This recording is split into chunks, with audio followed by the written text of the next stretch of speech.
This Organized Chaos podcast is brought to you by JEMS Art Studio. JEMS Art Studio is an online store that allows access to prints that you can use for most anything, obviously as just a picture, or as a wallpaper, or as a bookmark, or anything you can think of. You can find JEMS Art Studio at etsy.com/shop/JEMS Art Studio. This podcast is also brought to you by listeners like you. Thank you.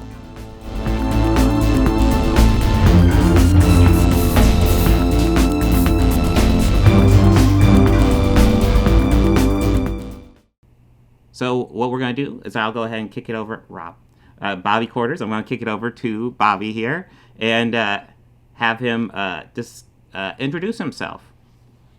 Okay, well, thank you, Bob. I'm Bobby Quarters. I am into movies, fandoms, all sorts of weirdness, lots of bad movies, music, and anything of the sorts. But I do love the bad movies. I don't know what it is. I just kind of love to find them, like the worst I could find, if you will. Just like MST3K.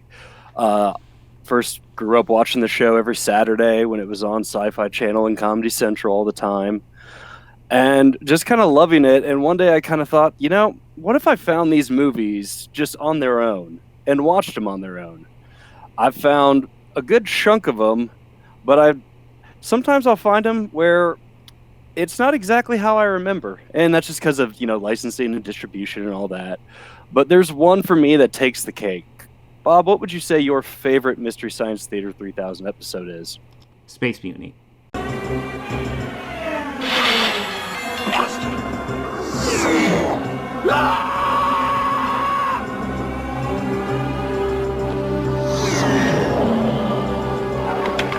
Space Mutiny? that is a good one. That is a pretty good one. For me, it's Pod People. I just absolutely love everything about it. And when you do some reading into these, you kind of find some more things out, like things you never would have thought of. Like that movie originally started off as just a straightforward slasher horror film. It was just going to be an alien killing a group of kids and some hunters in the woods, and that's that. But the truth is, E.T. came out, and you can't deny the popularity of E.T. at all.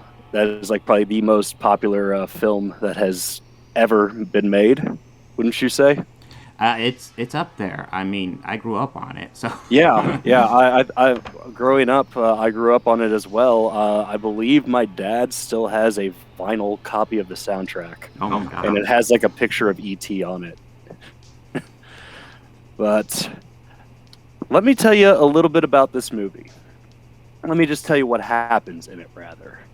In case, I don't know, you might be familiar with it, or, it might be a couple of years. This film starts out with some poachers going into the woods, and they're looking for eggs. Now, these guys are clearly... Poaching isn't cool. They make that abundantly clear. Just because through dialogue, it's not allowed. While they're there, one of the poachers notices what looks like a meteor crash, so he goes to investigate the crash. While he's there, he kind of walks into what looks like a red cave of death almost. And he sees some eggs, he breaks one, and he kind of sees a weird creature in it, and he starts smashing them. Anyways, he gets attacked and dies. Then we jump over to a band in a recording session. Not playing a song, but having some trouble, as things happen when you're trying to do something creative. You hit roadblocks. It happens. And the film jumps back and forth a lot between this and occasionally to a small child and his mother and his uncle, who is just a charming person. He's a loving and kind person.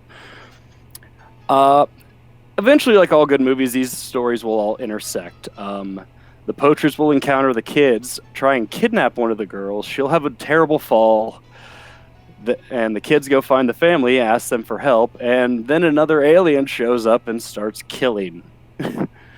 While that's going on, this kid goes out to a cave, sees the one egg that was left remaining, it hatches and he raises it on his own. And before long, it starts growing too big.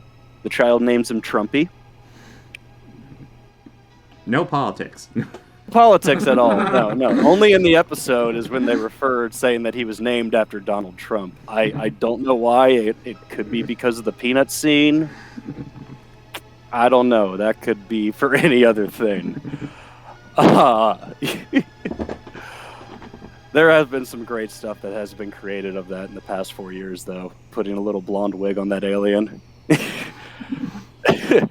But anyways, through production notes, I found out that this other alien was in fact Trumpy's mother and looking for her child. So that's why she is killing all over. Anyways, the aliens do end up reuniting after a body count of about 4. They have a brief reunion until the lead singer of this band, Rick, he shoots the mom, she dies, and they are self-burying monsters too.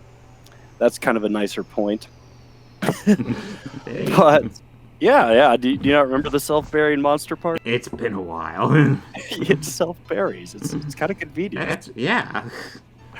But I did realize this, kind of watching this and getting my notes, like that movie kind of ends really sad. So Trumpy is left by himself in the woods, raised by a child, while like Rick, his girlfriend, the mom, and the boy all walk back to the cabin. Yeah, our whole friends and family were murdered, but everything's okay now.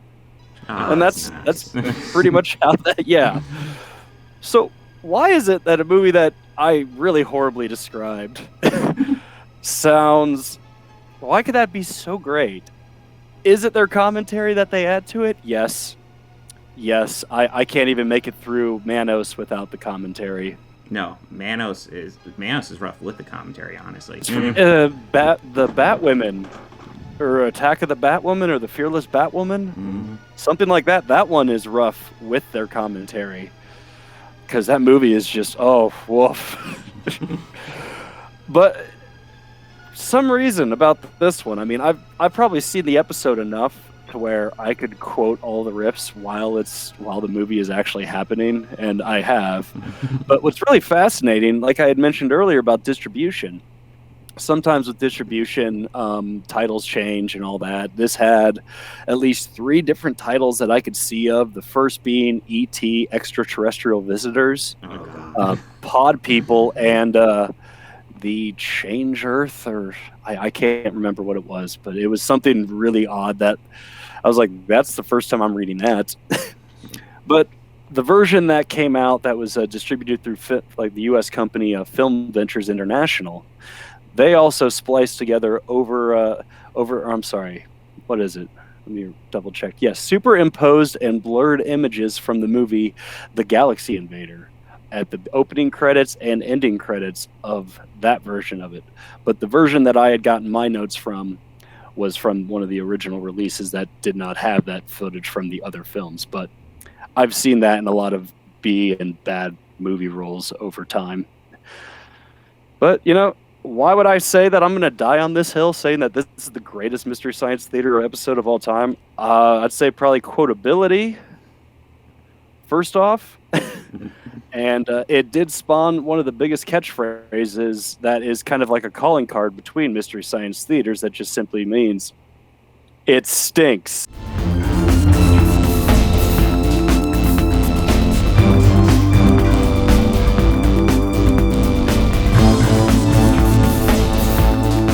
I want to go ahead and add some audio credits at the end here. The theme music you're hearing at the beginning and end of this podcast was written and performed by George Johnson, a very good friend of mine. And my current Patreons are Fel Martins, David Lara, and Lindsay Pankhurst. If you'd like to become a patron, go ahead and follow the link down below. Anything you can provide would be incredibly helpful to this channel.